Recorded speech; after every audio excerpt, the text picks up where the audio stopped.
Bien, bueno, y este tema, ¿no? Mejor dicho, el título, como una forma de enfatizar que el tipo de literatura que hacemos, eh, a diferencia de la literatura que utiliza el soporte de papel, pues está pasando por una serie de transformaciones, de cambios, se están perdiendo muchas obras. Entonces intento decir con este título que hay mucho trabajo detrás para lograr rescatar obras que fueron hechas hasta hace 5 años, a propósito de las mesas que van a venir más adelante. Ok, y es inevitable pensar pues en Benjamin, ¿no? Cuando uno lee un título como ese. Era una forma también de jugar con el trabajo de Walter Benjamin. Este va a ser, digamos, estos van a ser los puntos que voy a tocar.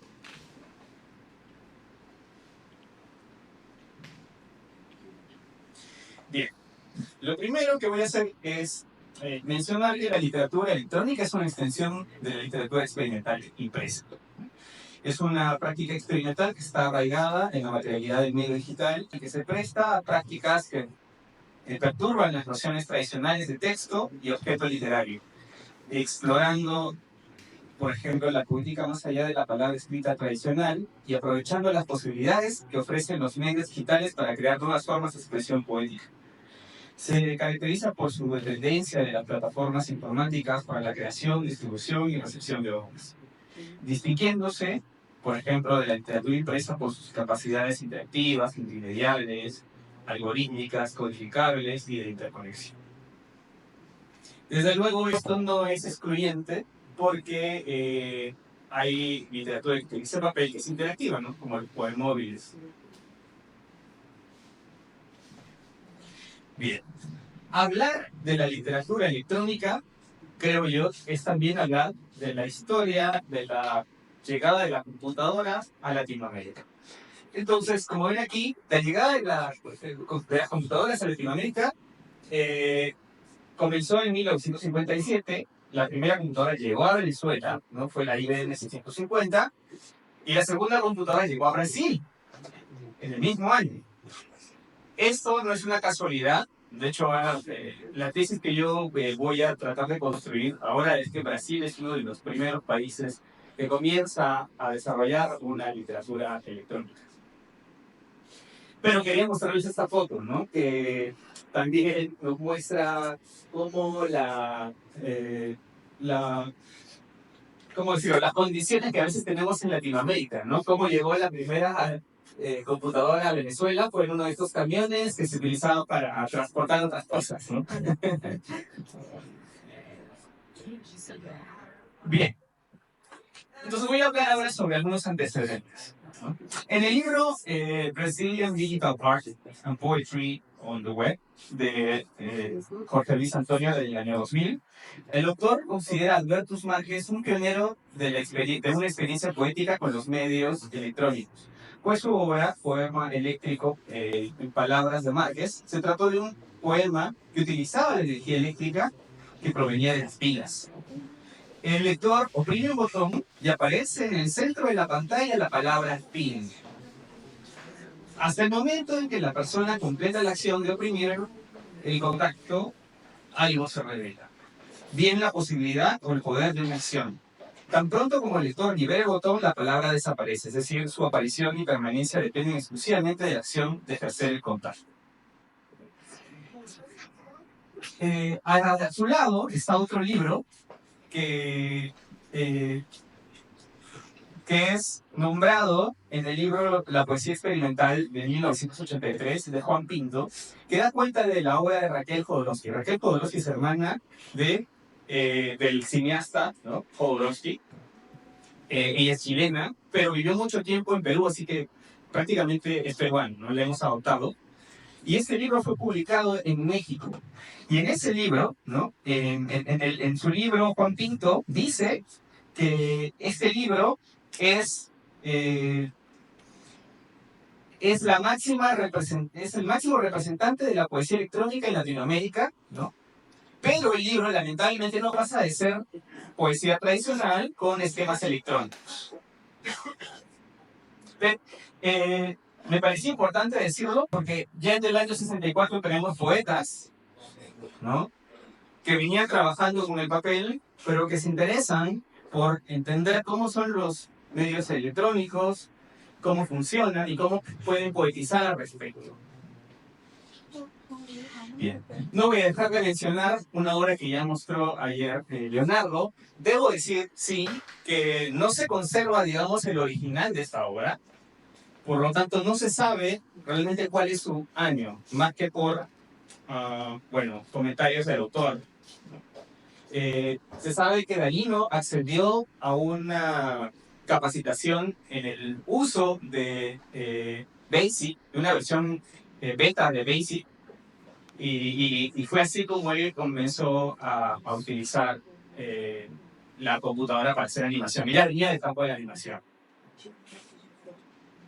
El año cuadra porque más o menos fue en 1965 que aparece esta beta. Entonces, uno podría decir que sí, ¿no? Que es correcto lo que él menciona.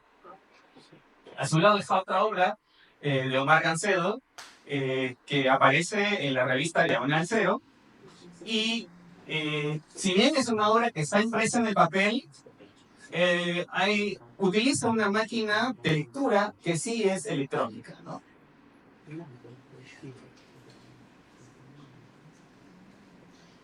Y ahora quiero mostrarles esta obra. Seguramente algunos de ustedes la conocen y me dirán, Michael, pero ¿cómo puedes haberla incluido si no es electrónica, ¿no? Porque es una obra que realmente fue impresa, es una obra de Pedro Xisto, Galaxia del 66, donde uno puede ver que aparecen las vocales que están pues permutadas, ¿no? Están todas las combinaciones de las vocales con repetición. ¿Qué ocurre con esta obra? Y esto es sorprendente porque es algo que también yo ya lo pensaba. Yo creía que esta obra podría tener algo que ver con el mundo electrónico digital. Si bien el autor es Pedro Xisto, quien trabajó en la diagramación fue Hertos Albino de Souza, que, bueno, ustedes lo conocen mejor que yo, pues es un autor importantísimo para la literatura electrónica brasileña. Y resulta que el año pasado, un investigador brasileño joven, de Javan Damasceno, descubrió unas entrevistas tanto a Pedro Xisto como a Hertos Albino.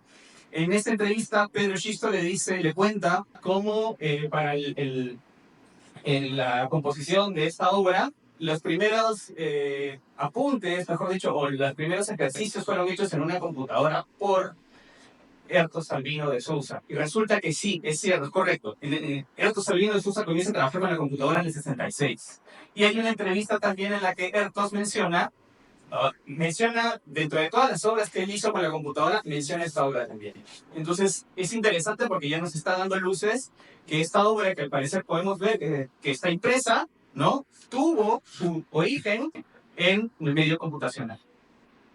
No sé si conocían todo esto, pero me parece interesante también para un poco remover, ¿no?, los cimientos de lo que creemos que es la historia de la literatura electrónica latinoamericana.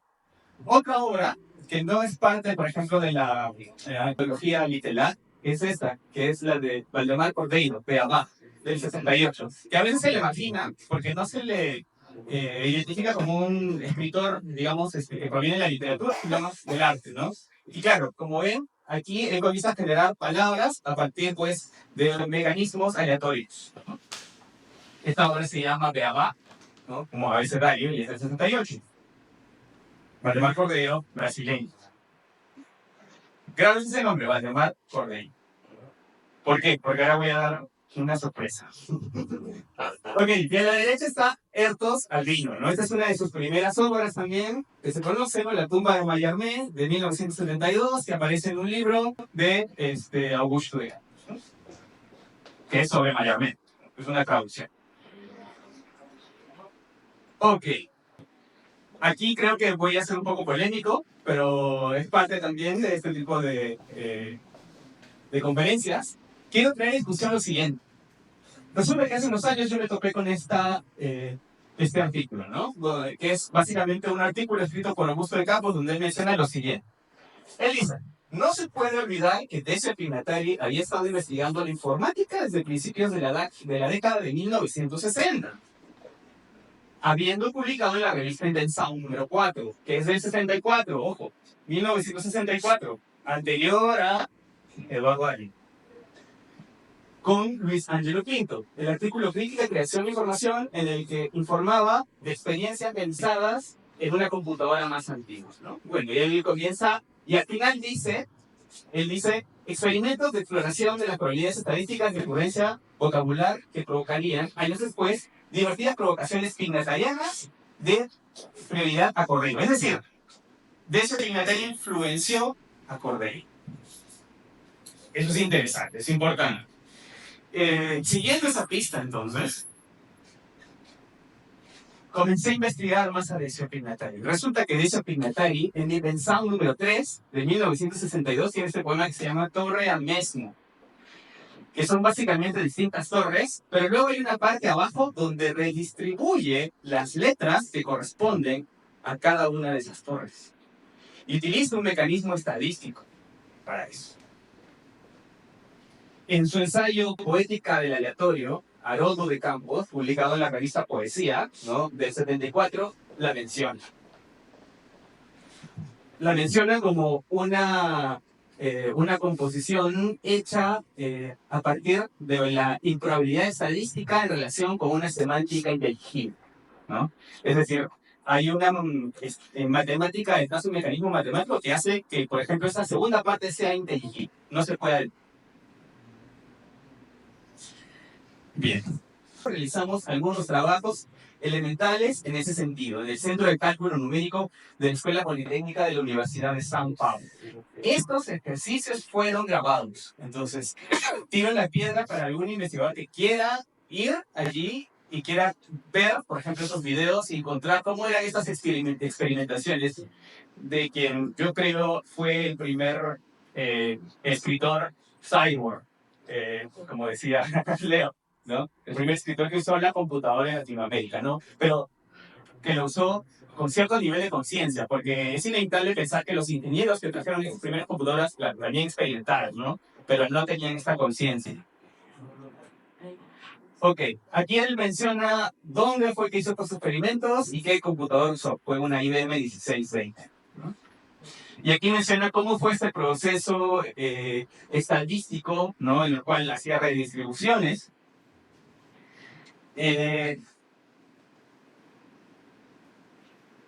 Entonces, ¿no?, en DAO, como dicen ustedes. En Invención número 4 aparece este artículo que se titula Crítica, Creación e Información, de Decio Pignatari y Luis Ángelo Pinto. Resulta que aquí, en este artículo, él sienta las bases para lo que luego va a ser conocido como poesía semiótica, y ustedes lo saben muy bien. Pero creo que lo que se ha perdido es entender cómo el origen de esta poesía semiótica proviene del uso del computador. Eso es importante, y eso es algo que hay que decirlo también. Pero, un dato no menos importante, al lado del artículo de Decio estaba un artículo de Max Benz, donde él habla de la poesía natural y poesía artificial, y resulta que Max Benz trabajaba ya con la computadora. No es una casualidad, está totalmente conectado. Entonces, quiero decir, por ejemplo, que Decio Pignatari utilizaba distintos métodos estadísticos. Uno de ellos es, por ejemplo, el método de SIP, que es el que se utiliza para identificar si es que una lengua es creada por seres humanos, ¿no? De ahí proviene la ley de SIP, que seguramente ustedes han visto, que se utiliza para, por ejemplo, descifrar el manuscrito de Voynich. Bien. Entonces espero haber contribuido un poco con esta parte de la historia de la literatura electrónica latinoamericana y que ustedes quizás tomen la posta y puedan investigar más a fondo, porque creo que es importante darle el lugar que se merece a un autor como Decio. Ahora voy a pasar rápidamente el panorama de la literatura electrónica, ¿no? Voy a mencionar lo mismo que dijo Leonardo, pero quiero añadir algo más. Leonardo nos habló, por ejemplo, de 3 generaciones, una primera generación y una segunda generación que fueron propuestas por Catherine Hales. En la primera generación tenemos programas de teoría, ¿no?, herramientas de edición de imágenes, video, lenguajes de programación, Basic, Unix, Lisp, Pascal, etc. Y aquí quiero mostrarles dos obras. Una primera obra de João Coelho, que se llama Universo 1985, que no está presente, por ejemplo, en el Observatorio de la Literatura Digital brasileña, ¿no? Pero es una obra que yo encontré en el libro de Jorge Luis, exacto, de Jorge Luis. Es una obra que está presente allí, pero aparece simplemente el código, ¿no? Eso es código IBM. Ese es Basic, pero para una IBM.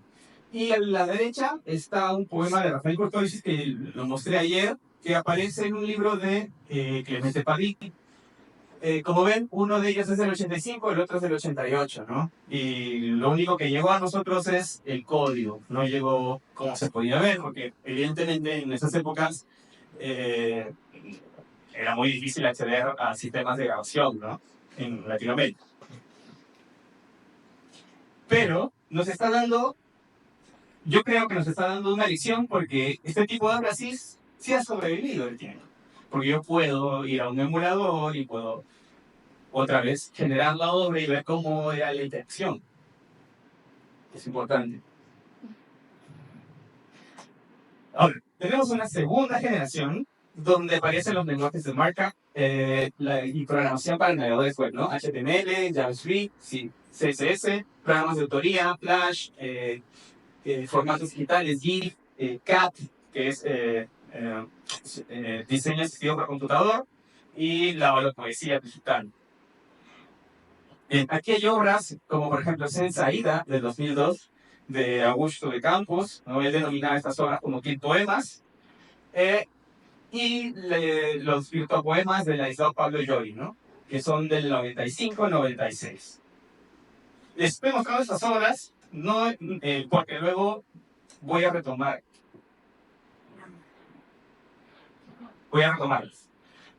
Tenemos una tercera generación también donde ya pues estamos hablando ya no solo de HTML, sino HTML5, CSS, no con todo lo demás, redes sociales, plataformas móviles, servicios mediante APIs, etc. Y aquí hay dos obras que me gustaría mostrar. Una de ellas es esta de aquí, que se llama Marlene, se llama Subtrash, que es de Marlene Font. Es una autora argentina, esta obra es del año pasado. Y me gusta mucho porque es una obra que ha sido concebida a partir de GIFs que se encuentran por defecto en Instagram. Es decir, tú entras a tus historias, ¿no? Cargas un GIF, cargas otro y vas componiendo un poema. A su derecha está Kumatron, que es un proyecto desarrollado por el colectivo Cyberpunk, que es de Chile, que es un generador también de texto y también generador de imágenes a partir de texto. Ahora es un entorno también tridimensional, porque tú puedes dar la vuelta, girar las lentes, etc.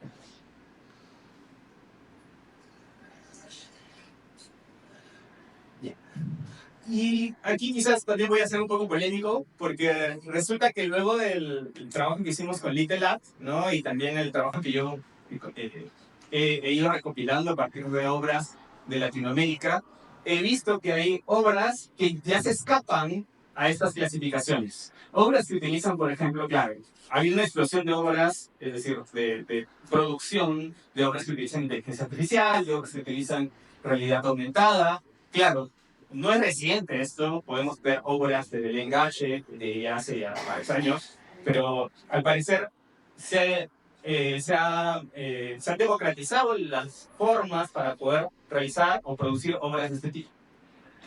También hay obras que utilizan blockchain, hay obras que utilizan interfaces tangibles, y les voy a mostrar otros ejemplos.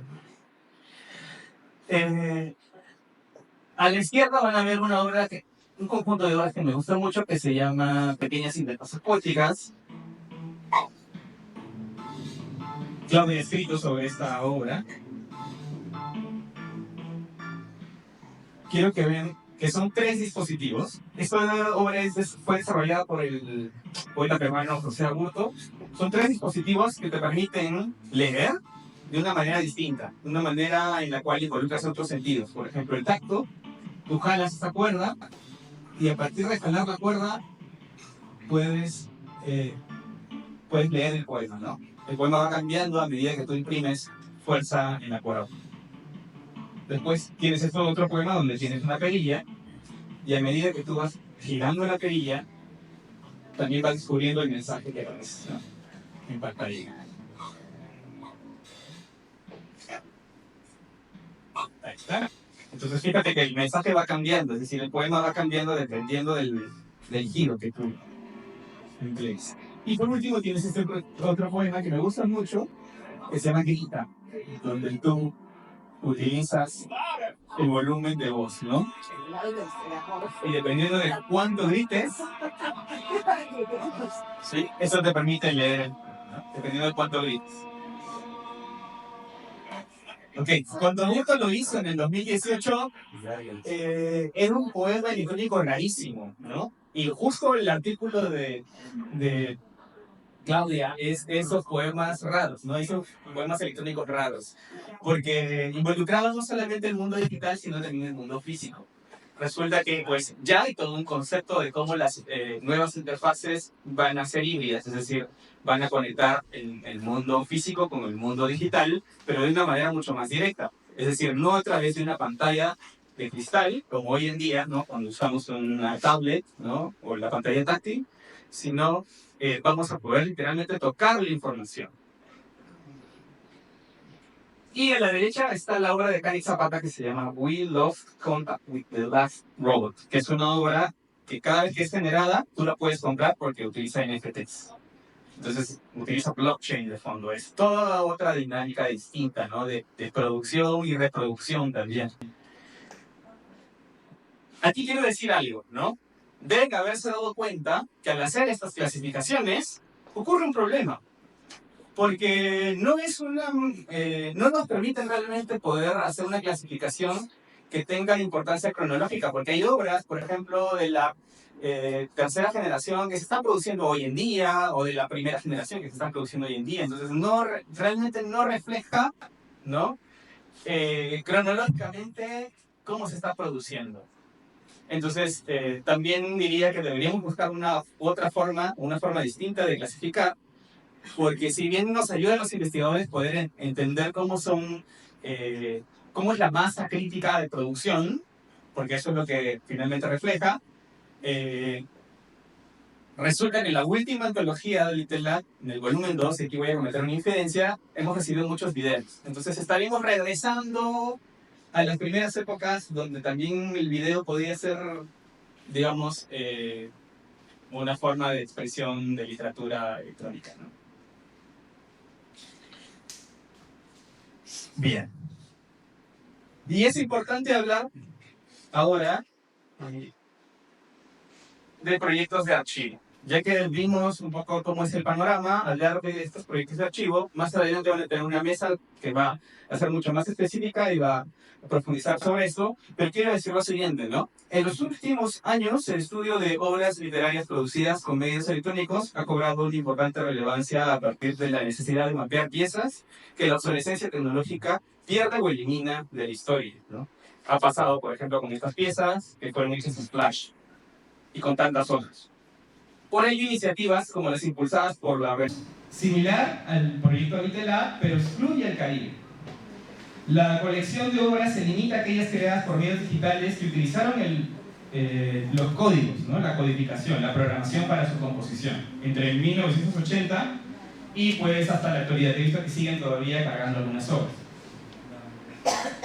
Para ello, la información se ha organizado en una visualización de datos que hace referencia a la geografía continental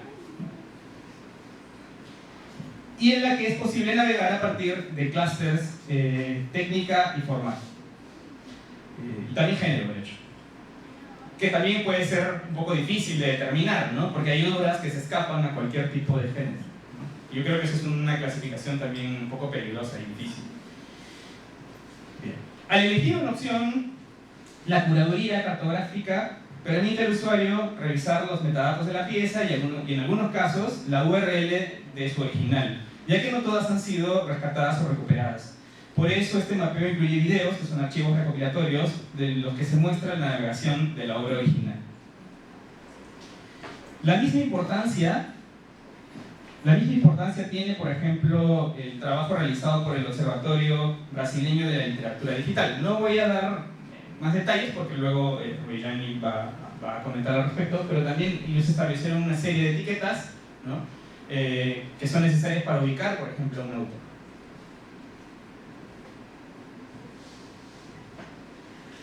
Bien, ahora quiero mencionar a Litelat, que es una antología que fue, digamos, desarrollada por una red de investigadores liderada por Claudia Cossack, Leonardo Flores y Rodolfo, ¿no? Rodolfo Mato, que se ocupan básicamente de la literatura electrónica de 10 países de América Latina y el Caribe, ¿no? Argentina, Brasil, Chile, Colombia, Estados Unidos, México, Perú, etc., ¿no?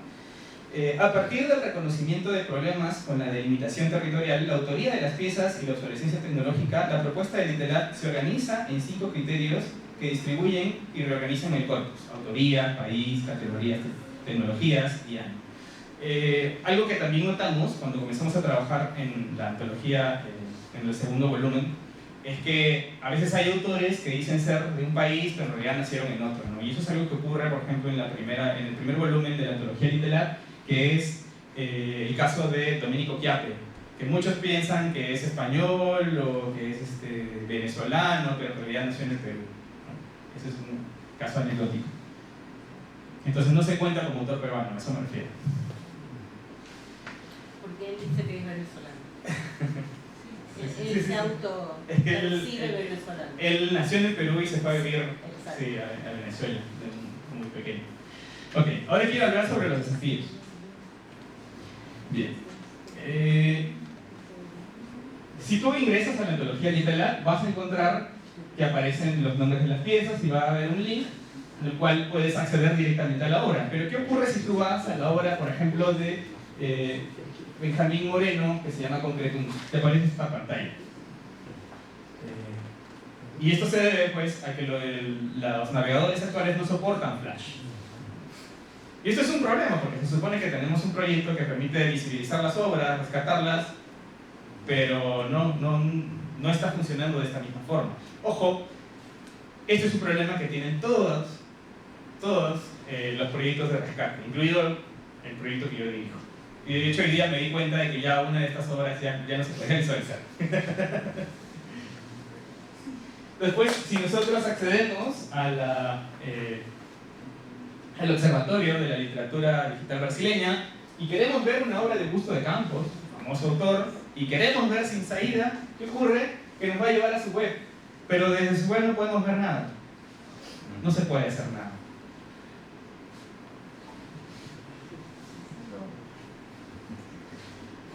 Pero ¿qué estrategias entonces existen para resolver este tipo de problemas? Hay muchas estrategias. Está pues la descripción y crítica, que es algo que hace muy bien Leonardo cuando a través de su blog, ¿no? I Love Poetry, comenta algunas obras que le gustan, ¿no? Les da visibilidad, las escribe, ¿no? Aunque ahora me dijo que su web está ahorita Tengo que levantarlo. Tiene que levantarla de nuevo, pero igual fue una fuente importantísima para quienes investigamos estas obras, ¿no? La publicación y circulación, que es algo que también estábamos comentando o discutiendo ayer con Leonardo, ¿no? La necesidad, por ejemplo, de que aparezcan más revistas en Latinoamérica para poder pues, publicar la obra, ¿no? Porque ¿a dónde va un autor que produce una obra de literatura digital? Simplemente mueve su link, ¿no? O su obra a través de sus redes sociales, pero se pierde entre sus amigos. Entonces no hay un lugar donde uno pueda realmente mostrar la obra y que además se valore la obra y quizás ganar financiamientos, ¿no? Premios, como sí hay, por ejemplo, con la literatura que utiliza el papel como soporte. Está el almacenaje también, que no es una cosa menos importante, creo que es una de las principales, porque aunque estas obras son digitales, a veces dejamos o obviamos que estas obras necesitan un espacio físico en el cual se tienen que almacenar. Es decir, que una obra sea digital no significa que no sea inmaterial. Es intangible, sí, pero no es inmaterial, ¿no? ¿Por qué? Porque requiere un hardware, requiere un equipo para poder visualizarse. Entonces necesitamos esos equipos para poder almacenar estas obras. Tenemos también otra estrategia que es el porting, donde adaptamos el contenido digital a nuevas plataformas o sistemas para asegurar la accesibilidad y funcionalidad, ¿no?, a lo largo del tiempo. Tenemos también la emulación, que consiste, por ejemplo, en recrear el entorno digital necesario para ejecutar el software o interactuar con datos de sistemas modernos, ¿no?, que es una técnica fundamental para, por ejemplo, preservar obras que fueron hechas en BASIC para ZX Spectrum, etc., que es algo que yo utilicé y les voy a mostrar más tarde. Y por último, pues la virtualización, que consiste en una versión virtual de un recurso físico, ¿no? Por ejemplo, si la obra necesitaba de tal sistema operativo, uno puede emular digitalmente ese entorno, facilitando así la gestión y acceso a los archivos, ¿no? Esta es una metodología que nosotros establecimos como equipo, en el cual no se ve, yo sé que no se ve, pero voy a comentarla rápidamente. Por ejemplo, si tú tienes una obra y esa obra funciona a través de internet y todavía se puede hallar en internet y fue hecho en Flash, podemos usar Ruffle, podemos usar Conifer, existen varias alternativas. Fin. Si la obra fue hecha a través de internet, o sea, funciona a través de internet, todavía se puede hallar en internet, pero no fue hecha en Flash, entonces una estrategia es grabar un video de navegación. Porque hay muchas obras que fueron hechas, por ejemplo, en Wix, en alguna plataforma donde tú podías crear una página web fácilmente, rápidamente. Pero hoy en día ya no existe, ¿no? Entonces, si ya no existe, una estrategia es usar Wayback Machine para regresar en el tiempo y ver cómo era esta obra. Y esa es otra estrategia que usamos para rescatar varias obras latinoamericanas que ya no se podían visualizar. Si la obra no funciona a través de internet, pero se tienen los archivos disponibles, entonces se puede usar un emulador, ¿no? Un emulador de hardware o remediar la obra. Fin. Si la obra no funciona a través de internet y no se tienen los archivos disponibles, pero se tienen los códigos, entonces se puede remediar a partir de la información disponible. Pero si no se tienen los códigos, ¿no?, entonces hay que reunir la información, ¿no?, que se tenga. No hay otro. ¿Ah? Ahora, acerca de emular, esto es bien interesante porque no siempre hay un emulador para aquello que queremos. Entonces, una estrategia que yo comencé a utilizar es usar ChatGPT o algún modelo de lenguaje, modelo grande de lenguaje para poder traducir o transcodificar una obra que está escrita, por ejemplo, en BASIC y pasarla a JavaScript, ¿no?, pasarla a otro lenguaje, donde sí puede usar los recursos actuales para poder visualizar la obra. Desde luego hay que hacer algunos ajustes como tipográficos, etc., ¿no? Bien, ahora vamos a algunos ejemplos de obras que remedian, ¿no?, y que he rescatado. Bueno, esta ya la mostré ayer, que es la de Rafael Curtoisis, que fue hecha, digamos, en una IBM, usando el código BASIC, y como ven he usado un emulador. Ahí yo estoy digitando a mano, porque no es copiar, ¿no?, y pegar, ¿no? Había que digitar carácter por carácter a mano. Y resulta que este poema era así, ¿no? Se titula Poema Infinito porque pues, generaba, ¿no?, la palabra, este poema es infinito, infinitas veces, entre comillas.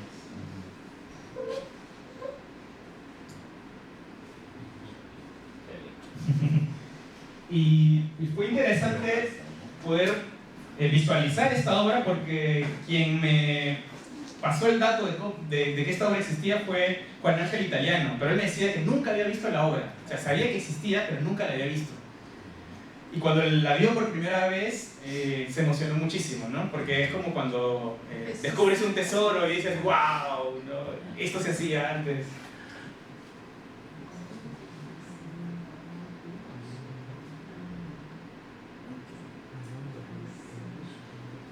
Bien, resulta que, como esta obra está hecha en BASIC, ¿no?, lo que hice fue usar ChatGPT para que pase ese código de BASIC, por ejemplo, a JavaScript a través de una librería que se llama P5.js.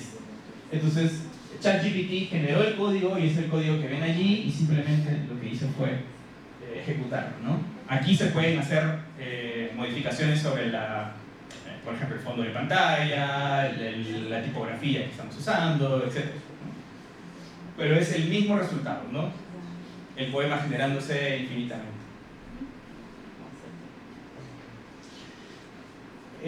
Acerca de la obra que les mostré hace rato, que es la de Joao Coelho, donde solamente veían el código, resulta que la obra es así. También cuando la vi me pareció una sorpresa, ¿no? Porque era hermosa.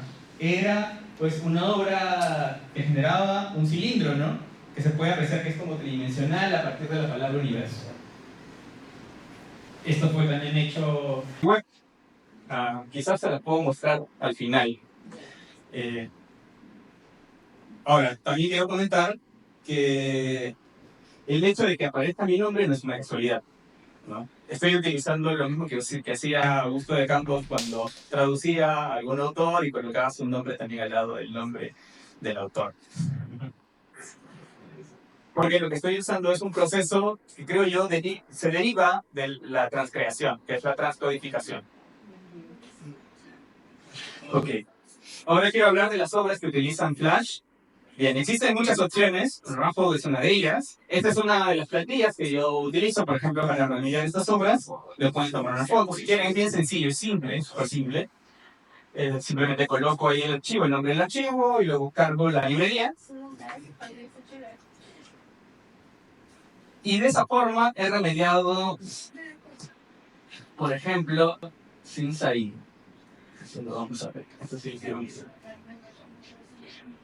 Ahí está. Es una obra hermosa, ¿no? Que es interactiva.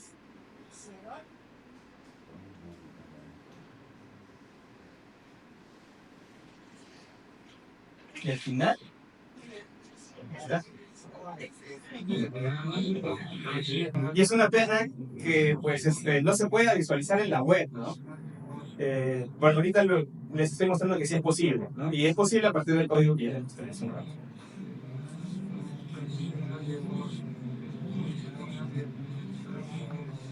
Sí.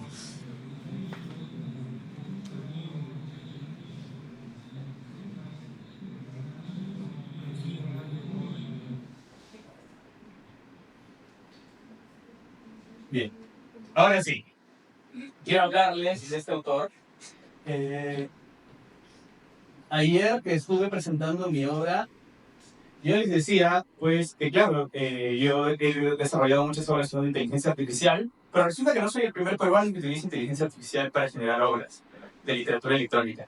Y descubrir, digamos, a este autor fue una completa sorpresa. El autor es Francesco Mariotti, que nació en Suiza, ¿no? Pero de muy pequeño vino a Perú, hizo su escuela primaria y secundaria aquí, luego regresó a Europa para estudiar, pero luego regresó a Perú, porque siempre ha estado conectado con el Perú y de hecho su obra dialoga con el Perú.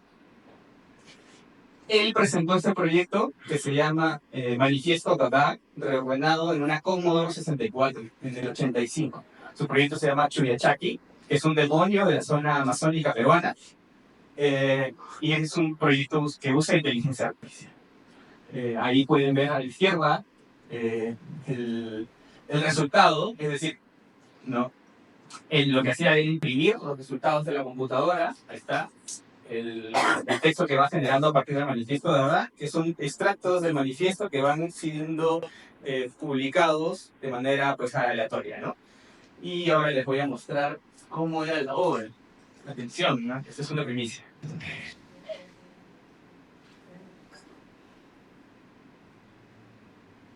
Voy a adelantarlo un poquito, porque es así, primero no hay sonido.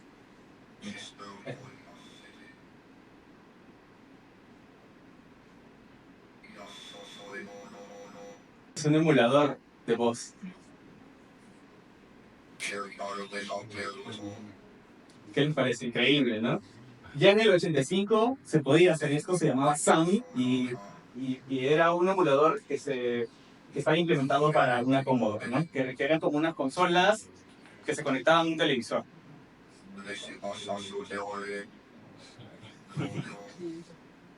Entonces, creo yo que él podría ser, digamos, uno de los primeros escritores que utilizan la inteligencia artificial, ¿no? Para su producción. Esto habría que cotejarlo, ¿no? Con quizás otros países como México, como Argentina, como Brasil.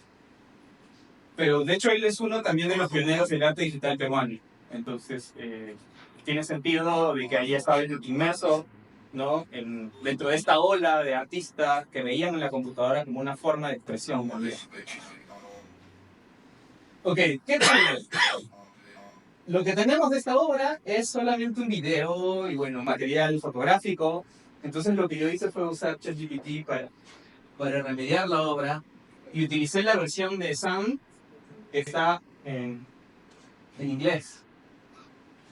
Porque el que él utilizó estaba en italiano. No sé si notaron. Ahí está. Entonces, en tiempo real les voy a mostrar. Ahí está. Esa es la obra media, ¿no? Y cada vez que yo le doy clic encima,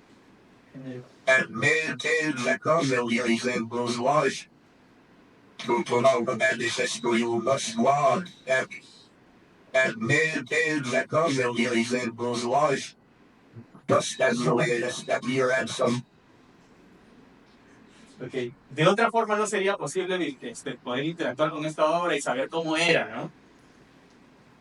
Ok. Continuar. Y solo para mostrarles algunas imágenes que nos muestran que efectivamente esto fue desarrollado en los 80s. Tenemos esta exposición que él hizo en Lima, en el Centro Cultural de la Municipalidad de Miraflores en 1987, ¿no? Y él denominó a estas piezas poéticas como computer poesía. Entonces, él acuña también un término. Es conocido que muchos autores acuñan términos para denominar, por ejemplo, sus obras, ¿no? Augusto de Campos, los poemas, Filadelfo Meneses, la interpoesía, etc., ¿no? Ok, ahora sí, ya casi estoy llegando al final de la presentación. Lo que yo planteo es lo siguiente, ¿no? Que no existe una separación entre el medio y el producto. La tecnología no es un accesorio porque esta vez se impronta en la obra misma y que acabamos de ver. Reconocemos la heterogeneidad detrás de la producción de una pieza digital y la labor asociada o colaborativa en su creación. Esto es de Arturo Machado. Quiero evidenciar y traer a la discusión la figura del técnico y su perspectiva frente a los objetos digitales como pieza clave en una labor de restauración. De allí que yo utilice mi nombre también al lado del nombre de la obra y del autor original. Bien. Y aquí quiero comentar más sobre este concepto de transcodificación.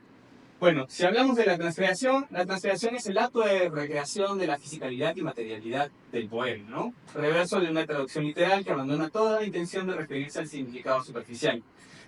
Traduce el modus operandi de la función poética del poema. Selecciona y discurre lo que ya fue hecho. Cuando yo me refiero a transcodificación, me refiero a la operación de traducción en la que se crea y transpone a través de un programa, ¿no? Es una labor selectiva sujeta a las funciones del programa de restauración. Recodifica editando el código, el modus operandi del objeto digital. Digital en el sentido de Yuhu. Una labor de rescate de literatura digital no solo es un ejercicio discursivo, sino también un ejercicio tecnológico que posibilita el acceso a la experiencia de la obra príncipe, ¿no? Porque se traduce la iconicidad de las palabras, que son objetos. Buscamos rediseñar y resignificar la función política. Finalmente, algunas conclusiones.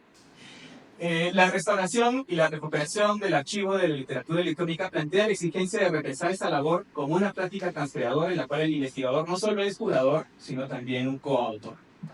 Se hace necesario que, así como ha existido una preocupación por recuperar la visualidad y el movimiento de las piezas de literatura electrónica, también se plantea una preocupación por archivar y rescatar el código, el mismo que, como escritura, resiste a la obsolescencia de la máquina, y eso es lo que les mostré con estos dos ejemplos de Rafael Cotoexis y de Joao Coelho. Desde la aparición del ChatGPT y sus nuevas versiones, se hace relevante que los investigadores implementen y dialoguen con la inteligencia artificial como una tecnología necesaria que contribuye a la labor de restauración. Y creo haberles mostrado eso, ¿no? Cómo el ChatGPT me permite esta recodificación, ¿no? Esta transcodificación de las obras para poder visualizarlas ahora con los recursos que tenemos. Y finalmente, como se ha evidenciado, aún hay mucho por descubrir en el campo de la literatura electrónica de Latinoamérica. Por ello, la investigación y las prácticas de restauración pueden modificar y mover el panorama de las actuales antologías o genealogías latinoamericanas. Gracias.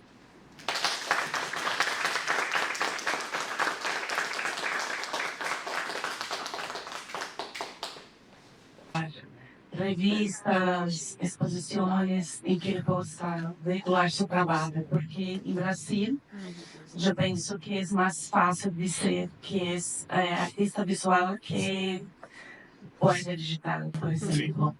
Então, se queria saber se em Peru é lo mismo ou não. Gracias por la pregunta. De hecho, Francesco Mariatti, que es el ejemplo que les mostré, ¿no? Él no se presenta como pues, un literato digital, ¿no? Él es un artista visual, un artista en nuevos medios, un artista que utiliza la tecnología, un creador. Pero, claro, si yo hubiese buscado a literatos digitales, no hubiera encontrado ninguno. En Perú, al menos, ¿no? Más que pues, José Aburto, que es el más conocido. Sí, en Perú ocurre eso. Pero también sí ha pasado, y ahora quizás, mientras voy hablando, les puedo ir mostrando algo de la antología, ¿no? Que voy a dar esta charla el viernes en San Pablo, pero igual me gustaría mostrarles algunas cositas. A ver. También me ha pasado que me he encontrado con autores que son, digamos, parte del canon de la literatura peruana, es decir, autores ya conocidos, consagrados, y resulta que tenían una obra de literatura digital. Ellos no le llamaban literatura digital, simplemente decían, bueno, es un experimento, es un ejercicio, ¿no? Pero cuando me topé con estas obras, me pareció increíble. Me pareció increíble que existan, ¿no? Y ese es el caso de Osvaldo Chanove. Este es el formato de visualización que nosotros usamos. Sí. Realmente está inspirado en lo que hicieron las Carolinas, que es también visualización. Me pareció importante poder mostrar cómo un autor puede vincularse con varios conceptos. ¿No? Si yo voy a hacer obras, por ejemplo, puedo ver qué es material, puedo ver qué es generativa, qué características tiene, etc. Quiero mostrarles esta obra, que se llama Valor Agregado,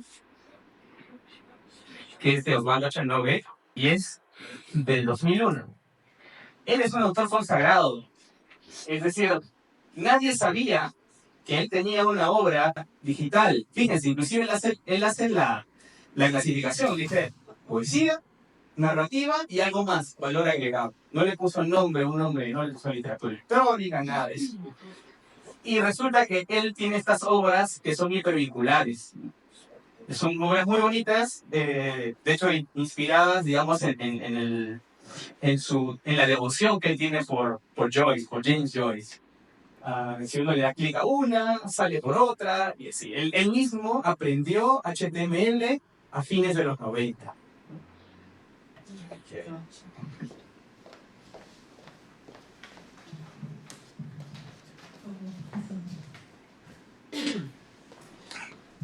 Pedi para ficar aqui, porque a gente está fazendo gravação.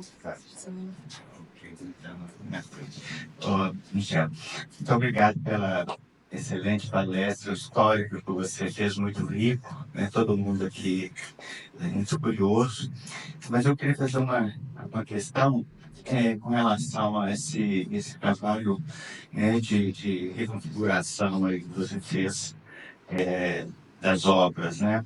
Uma das questões que eu fico pensando, assim, a questão do carinho mesmo, né? Tem sido mostrado com que a obra passa a existir a partir de uma recodificação, né?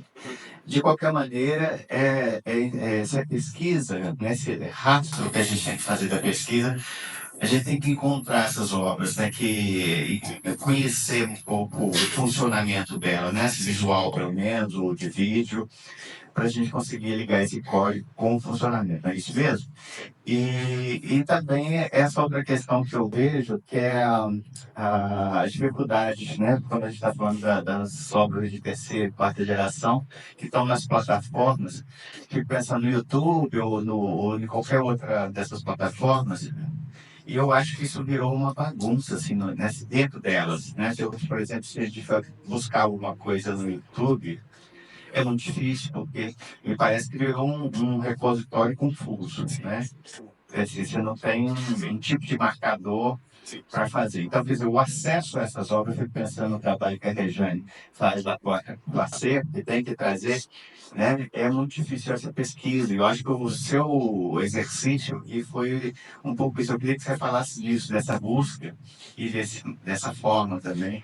E também essa ideia de como você relaciona, né, essa configuração visual prévia e a reconstituição do código. Obrigado. Bueno, sí, estoy totalmente de acuerdo, ¿no? YouTube como una base de datos de videos es una plataforma muy confusa. Inclusive cuando yo comencé a investigar la poesía, poesía peruana, sus marcadores no me ayudaban para nada, ¿no? O sea, sus filtros, en YouTube tienes varios filtros, los filtros de años no me ayudaban para nada. Entonces, tuve que necesariamente tener que conversar con varios autores que habían visto una obra, ¿no? Guiarme un poco de lo que dicen los autores para poder realmente llegar a cuáles eran las primeras obras de videopoesía urbana. Sí, estoy de acuerdo, por ejemplo, con la necesidad de tener otro tipo de, quizás, sistemas de almacenamiento que nos permitan poder acceder a las obras, pero también es cierto que desde Latinoamérica, ¿no? A veces no podemos costear esas formas de almacenamiento, ¿no? Y es algo con el que nos hemos topado, por ejemplo, quienes trabajamos ahora en la antología literata, ¿no?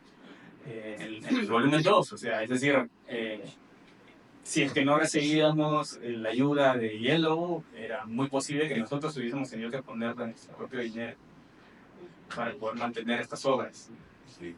Y de hecho también pasa, si ustedes revisan, por ejemplo, las primeras, varias obras que aparecen en los primeros volúmenes de Yellow, ya no se pueden acceder, ¿no? O sea, han habido problemas con el servidor en el cual está, etc. Hay problemas.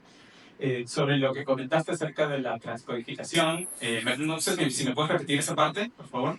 Assim, a questão do conhecimento prévio, né? Assim. De como que essa obra funciona, porque o código ele vai funcionar até um certo limite. Sí, es correcto, es cierto, ¿no? Claro, lo que yo no les he contado es que estoy haciendo trampa.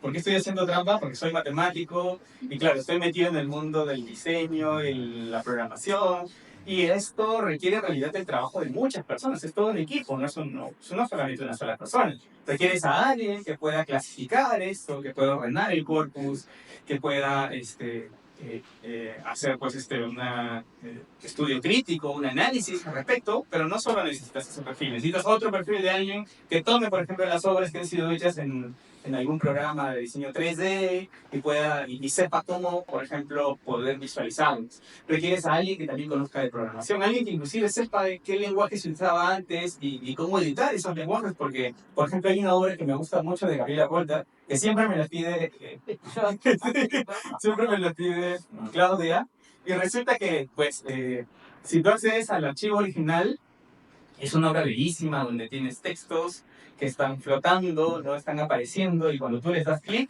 ¿no? Hay una voz que las menciona. Entonces requiere toda una base de datos que relaciona cada texto con una voz, con un sonido. Sí. Entonces, si tú te descargas la obra original, ya perdiste esa conexión entre la base de datos, es decir, los sonidos y los textos. Y eso pasa. Entonces tú le das clic, ya no hay voz. Sí. Y claro, se necesita alguien que sepa, por ejemplo, cómo acceder a esta base de datos, descargarse todos los sonidos, lograr de nuevo la conexión entre texto y sonido. Sí, hay muchísimo trabajo allí, ¿no? Pero igual, creo yo, que este es un campo en el cual no debemos cerrarnos a solo cierto tipo de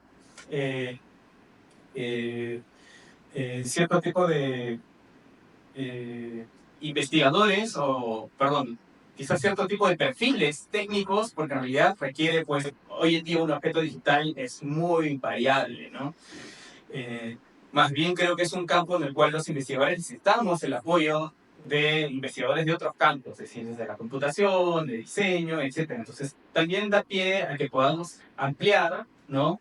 El campo de investigación y solicitar también a otros perfiles, ¿no? Que se incorporen. Y creo que es importante, por ejemplo, que redes como Litelab también incorpore especialistas de estos otros campos, porque hay muchísimo por explorar, por trabajar, ¿no? Seguramente ustedes lo han visto cuando han intentado hacer algo, trabajo de remediación, se topan siempre con barreras. Uno se topa con barreras que son barreras, digamos, que tienen que ver con el expertise, básicamente, ¿no? Expertise técnico. Sí, sí. Gracias.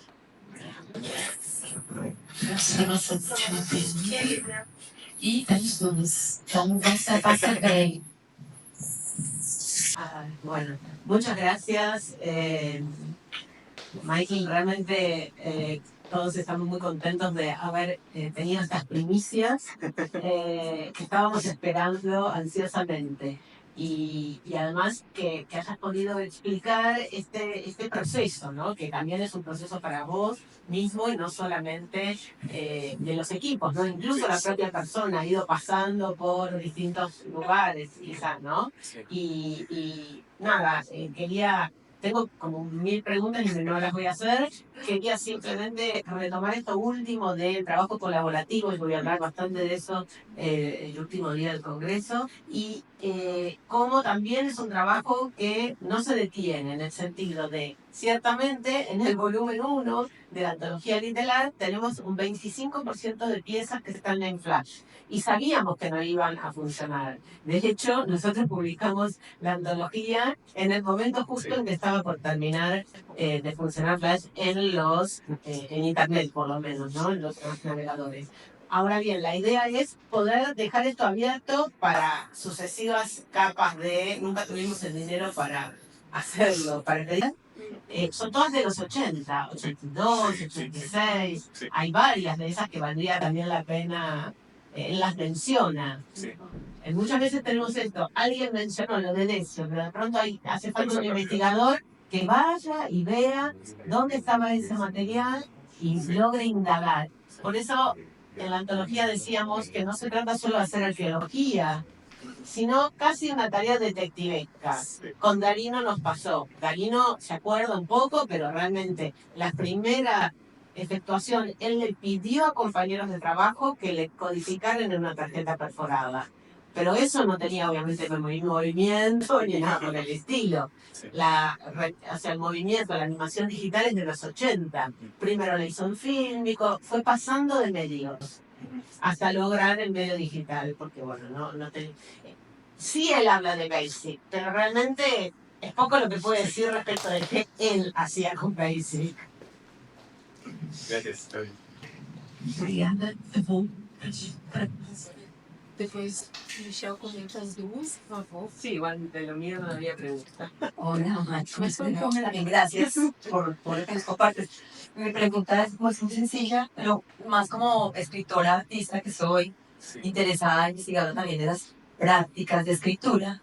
Quería preguntarte cómo ves, o sea, porque esa labor de transcodificación y transcreación, por lo menos desde la manera en que yo leo la escritura ampliada, creo que es una práctica de escritura, ¿no? Y en tu caso eso me parece muy poderoso porque estás situado como en ese lugar que a veces podría parecer técnico, también de como la cabeza ahí detrás, los números, pero además llegas al lugar plástico también, porque creo que hay un lugar muy importante de la plástica ahí. Entonces, ¿cómo te sitúas ahí? Eso me gustaría un poco saber, que nos contares. Si eso lo consideras como un ejercicio de escritura. Sí, claro. Okay. Muchas gracias por la pregunta. Eso es algo que, bueno, con el tiempo he entendido, ¿no? Cuando yo comencé a hacer obras de arte digital, siempre era pues a través del lenguaje de programación. Y claro, todas mis obras realmente han utilizado código. cuando me puse a reflexionar acerca de mi vínculo con la escritura, lo primero que se me vino a la mente fue ese, ¿no? El código. Cómo a través del código es que yo puedo hacer obras. Entonces me di cuenta de que, así como Mario Montalbetti, que es un autor peruano conocido, dice que es un poeta del lenguaje, yo siento que soy un poeta del lenguaje de programación. Es decir, voy al código y con el código puedo crear imágenes, puedo crear 3Ds, más texto, volúmenes, etc., ¿no? Y creo que mi trabajo rescatando estas obras es una extensión de este creador que utiliza el código, ¿no? Este poeta que usa el lenguaje de programación para crear obras. Porque lo que intento hacer es tratar de decodificar estas obras, ¿no? Tomando decisiones también. O sea, están mis decisiones como artista, ¿no? No solamente como alguien que domina la parte técnica, sino como un artista que dice, a ver, voy a tratar de recrear esta misma tipografía, voy a crear este fondo. De hecho, con la obra de Pablo Llori me pasó que como quería remediarla en la web, no podía tener el mismo tipo de fondo, las mismas condiciones que tenía la obra original. Entonces, hice antes quería mostrarles esta obra de aquí, que es otra obra peruana también. Al abismo de colores. Casa sin puertas. Que es una suerte de Nave de rapiña. interfaz. Aumentando la paranoia. Vacía. Casas. ¿De quién es? Ese es de José Ignacio López Ramírez Gastón. Lo hizo en Flash, ¿no? Es una obra muy bonita que él la hizo cuando estaba en Estados Unidos, pero es un autor peruano. Ok, les voy a mostrar entonces rápidamente.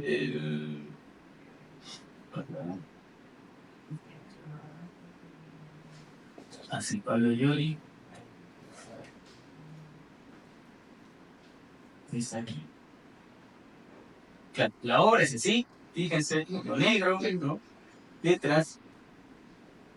Pero yo tuve que tomar decisiones sobre la obra porque no es la misma obra. Fíjate, ¿no? No es lo mismo. Entonces, son decisiones que uno tiene que ir tomando para lograr también que el lector, ¿no? Pueda apreciar, no digamos, de la misma forma que un lector se acercaba a las obras de Pablo Llori, que más bien eran a través de video, ¿no? Porque requerían de todo un software para poder manipularlas, ¿no? Pero si querías visualizarlas, estaban en su web. Estaban en su web y había videos. Pero intento recrear lo que él podía hacer a través de este software, ¿no? Poder